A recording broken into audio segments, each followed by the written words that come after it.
ಎಲ್ಲರಿಗೂ ನಮಸ್ಕಾರ.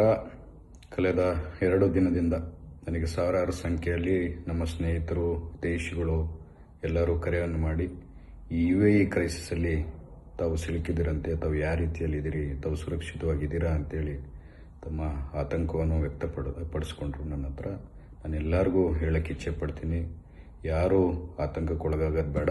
ನಾನು ಸುರಕ್ಷಿತವಾಗಿದ್ದೀನಿ, ನಮ್ಮ ಕುಟುಂಬ ಸುರಕ್ಷಿತವಾಗಿದೆ.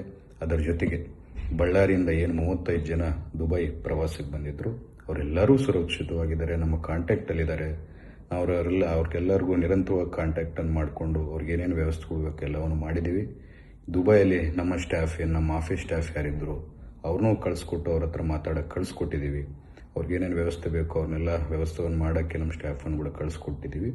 ಅದರ ಜೊತೆಗೆ ಸರ್ಕಾರದ ಕಡೆಯಿಂದ ಏನೇನು ವ್ಯವಸ್ಥೆಗಳು ಬೇಕೋ ಎಲ್ಲ ಮಾಡ್ತಾ, ಅದೇನು ಲಿಸ್ಟ್ ಏನಿದೆ 35 ಜನರದ್ದು, ಅದು ನಮ್ಮ ಸರ್ಕಾರದ ಕಡೆಯಿಂದ, ರಾಜ್ಯ ಸರ್ಕಾರದ ಕಡೆಯಿಂದ, ಕರ್ನಾಟಕ ರಾಜ್ಯ ಸರ್ಕಾರದ ಕಡೆಯಿಂದ ಎಂಬಸಿಗೆ ಕಳಿಸ್ಕೊಟ್ಟಿದ್ದೀವಿ. ಅತಿ ಶೀಘ್ರದಲ್ಲಿ ಏರ್ಪೋರ್ಟ್ ರಿಸ್ಯೂಮ್ ಆಗಿದ ತಕ್ಷಣ, ನಮಗಿರುವಂಥ ಮಾಹಿತಿಯಲ್ಲಿ ಅತಿ ಶೀಘ್ರದಲ್ಲಿ ರಿಸ್ಯೂಮ್ ಆಗುತ್ತೆ ಏರ್ಪೋರ್ಟ್ ಅನ್ನೋದು ಮಾಹಿತಿ ಇದೆ.